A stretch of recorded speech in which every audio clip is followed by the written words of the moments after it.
Chacun de vous qui êtes assis ici aujourd'hui a des super pouvoirs pour réenchanter le monde.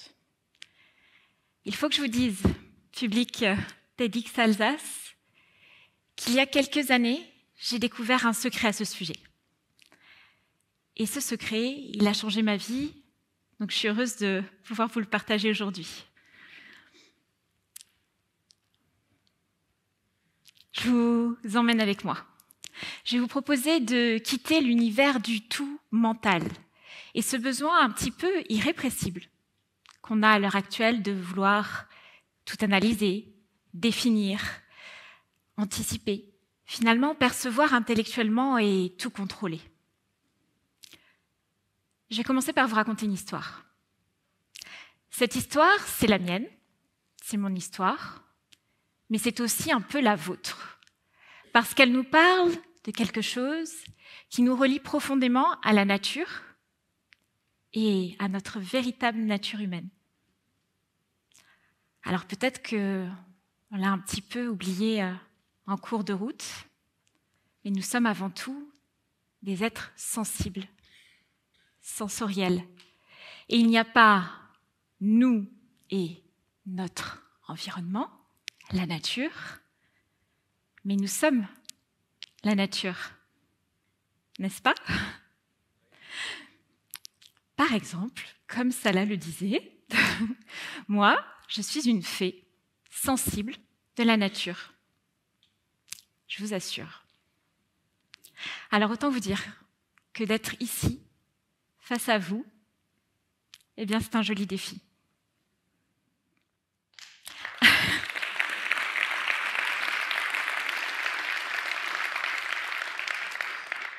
Je vous rassure tout de suite, malgré tout, même si c'est gentil de m'encourager. Quand je vous dis que je suis une personne sensible, je ne vais pas m'effondrer en larmes ici, sur cette scène, même si ça dépend quand même un petit peu de vos réactions. Et je ne vais pas non plus vous raconter l'histoire sucrée d'un monde merveilleux, fait de bisounours, de licornes. Un truc un peu perché, c'est comme ça qu'on dit. Et en même temps, ce que je me dis, c'est que ça nous ferait peut-être le plus grand bien à tous de revenir à cet état et à ce regard de l'enfance. Vous savez, celui où tout se vit en connexion avec son cœur, avec les sens, et avec cette évidence chevillée au corps, qu'il n'y a rien à comprendre, mais qu'il y a juste à vivre l'instant et à le ressentir. Et justement, pour moi, vous savez, tout s'est vraiment joué là, lors de mon enfance. Tout vient de ces racines-là. Ces racines, je les dois à une terre et à une culture qui m'ont tout offert, tout appris. J'ai grandi pendant 17 ans en Afrique. Alors mes parents se sont séparés, j'étais toute petite, donc j'ai vécu seule avec ma maman là-bas. Elle travaillait beaucoup, donc j'ai eu cette chance de grandir très libre, en contact avec la nature et en pouvant nourrir mes sens, ma sensibilité et aussi un imaginaire débordant. J'ai tout de suite su que j'étais faite pour prendre soin. Prendre soin de la nature, de la terre, des autres. Et j'étais souvent à vouloir défendre toutes les injustices. Et je me souviens d'ailleurs qu'en classe de CM2, Monsieur Perret, notre instituteur, nous avait diffusé un reportage de Thalassa sur la mer d'Aral, qui à l'époque s'asséchait déjà. Et j'étais restée pendant toute la récréation pour écrire combien ça m'avait touchée. J'étais emportée par cette histoire. Et ma rédaction, elle a fait le tour de l'école. Et on m'a demandé à moi, la petite fille timide, de venir la lire devant tout le monde.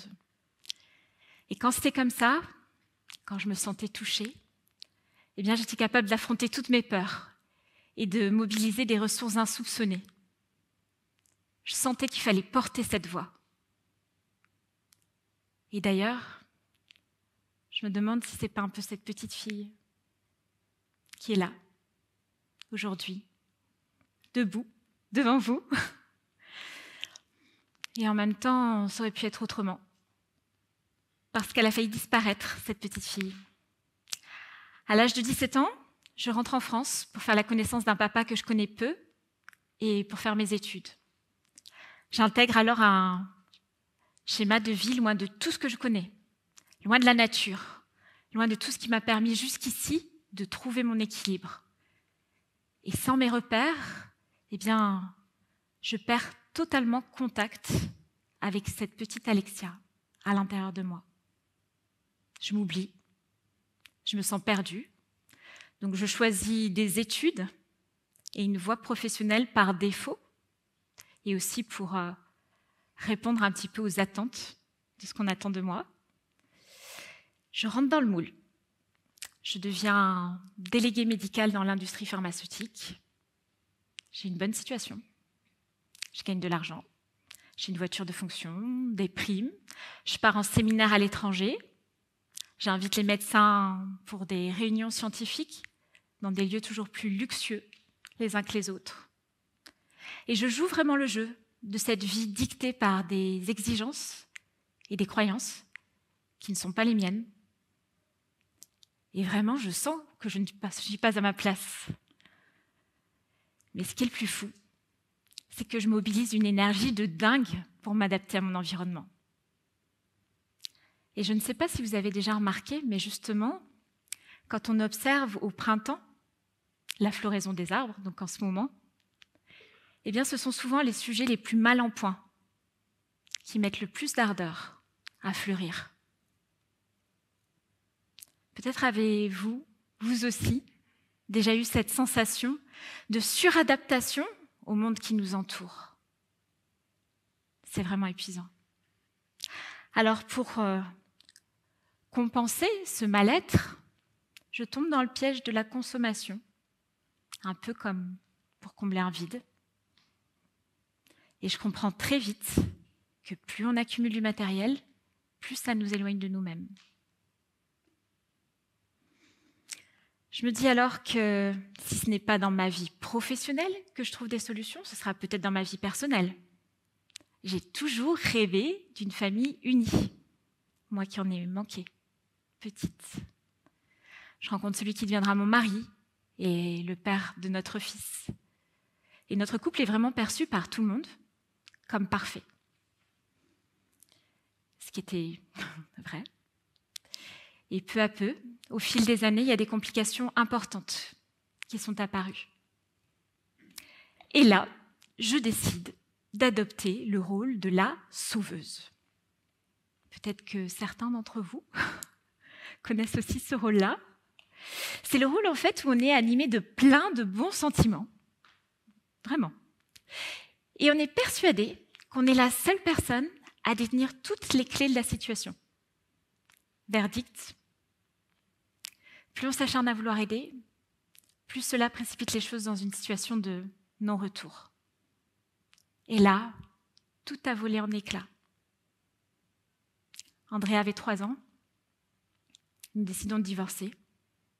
Et tout ce en quoi j'ai cru, du plus profond de mon cœur, s'écroule. Ma famille, c'était vraiment ce que je voulais le réussir le plus au monde. Et vous vous souvenez, tout à l'heure, je vous ai parlé de cette petite fille qui avait failli disparaître. Bien, je voulais parler d'une forme de mort intérieure. Et finalement, c'est au moment où tout a basculé que tout a pris un tournant inattendu. Les moments que je passais dans la nature avec mon fils pour me reconstruire me faisaient le plus grand bien. Je me sentais émerveillée par tout ce qui m'entourait. Je ressentais tellement de puissance, tellement d'évidence dans ce lien à la nature et dans ce qu'elle m'apporte, parce qu'elle nous apporte tout en fait. L'air qu'on est en train de respirer ensemble à cet instant, l'eau que l'on boit, les nutriments des aliments qui nous nourrissent, et puis simplement le fait d'être et d'appartenir à cette chaîne incroyable du vivant. cette reconnexion, elle a agi sur moi comme une renaissance. À partir de ce jour-là, j'ai pris chaque jour le temps de nourrir tout ce qui m'animait et ce qui me permettait de garder contact avec cette part de moi où je sentais qu'elle savait déjà tout. Ça a été mon premier déclic. Le deuxième, il s'est passé lors d'une formation d'éducation à l'environnement sur les approches sensibles. Lors de cette formation, j'ai vraiment compris pourquoi la nature avait le pouvoir de réveiller nos capacités incroyables, de perception endormies par nos modes de vie. La nature, en fait, elle a vraiment le pouvoir de nous faire vivre une expérience corporelle qui va réactiver nos sens et notre sensibilité.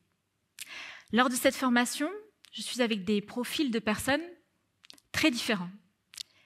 Et je me souviendrai toute ma vie d'Odile. Odile, c'est une femme de la cinquantaine qui a un poste important pour une collectivité territoriale.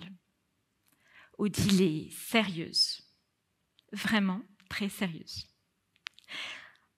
Tout en elle me semblait guidée par sa part mentale et rationnelle. Et lors d'un jour de formation pratique, où on s'est retrouvés en pleine nature, où on devait expérimenter les approches imaginaires, on était amenés à vivre un grand jeu de rôle, où on est tous devenus des animaux de la forêt. Pour pouvoir cohabiter et participer au conseil de la forêt, on nous avait remis une petite fiche qui précisait toutes les conditions de vie de notre espèce. Donc il y avait habitat, réseau d'entraide, nourriture, prédateurs. Et donc on était en pleine narration, à fond. Et là, tout d'un coup, j'entends Odile crier et rire à tue-tête. Je lève les yeux vers elle, et là, je vois son visage métamorphosé. Elle exultait. Elle semblait être devenue cette petite fille libre et joyeuse qui sommeillait en elle. Et là, l'évidence, elle était là. La nature a vraiment ce pouvoir de nous faire vivre quelque chose qui nous ouvre à une autre perception et réalité du monde. Donc j'ai décidé d'en faire mon métier. C'est là que je suis devenue entrepreneur du changement et qu'Inspire Nature est née, et où je propose aujourd'hui aux structures, aux entreprises et aux personnes d'intégrer davantage la nature dans leur vie. Ça fait 10 ans, aujourd'hui, que j'ai décidé de changer de vie. Et je vous parlais d'un secret tout à l'heure. Mon secret, c'est qu'il n'y a pas besoin de grand-chose. Pas besoin de nouvelles technologies, pas besoin de process, pas besoin d'artifices. Bien au contraire. Il s'agit de revenir à quelque chose de très simple, comme redonner du sens à notre présence au monde, comme faire grandir notre intelligence sensible et émotionnelle, comme prendre le temps. Prendre le temps d'observer, d'écouter, de sentir. Prendre le temps de simplement poser son attention. Prendre le temps d'aimer. C'est peut-être ça, nos super pouvoirs. Et la nature, elle a le pouvoir de nous permettre de revenir à cette vraie nature. Tout ce que je vous dis là, à cet instant, je sais que vous le savez déjà, parce que c'est toujours quelque part à l'intérieur de nous. Sauf que si j'ai décidé de venir aujourd'hui devant vous, c'est pour qu'on s'en souvienne ensemble. Alors je vous propose qu'on en fasse l'expérience. Venez avec moi. Je vous emmène dans cette forêt. Je vous propose tout d'abord de décroiser vos jambes. C'est le moment interactif. Et de prendre le temps ici de poser vos plantes de pied bien au contact avec le sol, pour que même assis, vous puissiez ressentir votre ancrage avec la terre. Vérifiez également que vos épaules sont basses, que vos mâchoires sont desserrées. Ça voudra dire que vous êtes détendu. Et c'est très bon signe. pour notre voyage. Puis je vous propose, avec les yeux ouverts ou fermés, comme vous le ressentez, de venir ici ensemble, poser notre attention sur ce qui fait que nous sommes tous ici et maintenant là, à cet instant. Notre respiration, notre souffle, ce va-et-vient très fin de l'air, cet air frais qui rentre par votre nez et cet air plus chaud qui va ressortir par vos narines ou votre bouche pour laisser s'en aller tout ce dont vous n'avez plus besoin.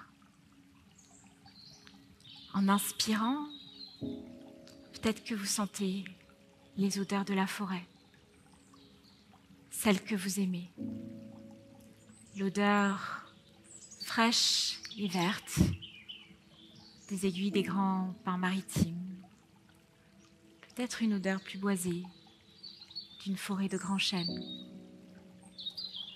ou encore la douceur de l'odeur d'un sous-bois, de la terre.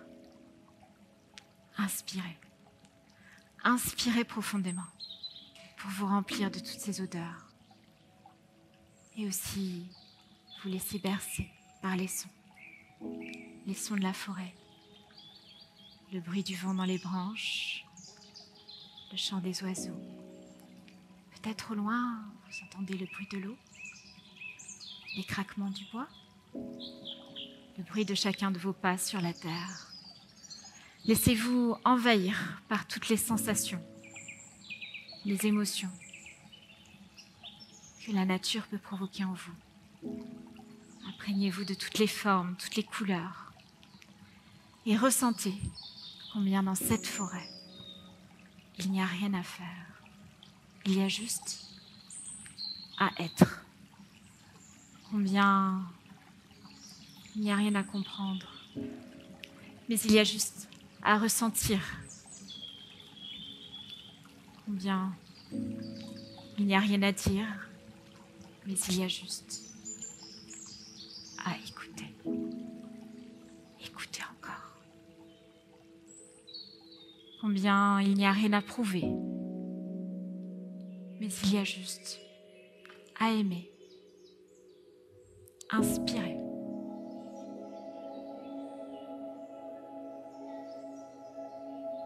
S'inspirer. Prenant le temps, continuez à inspirer et respirer profondément. Tout doucement, si vous aviez fermé vos yeux, vous pourrez les réouvrir.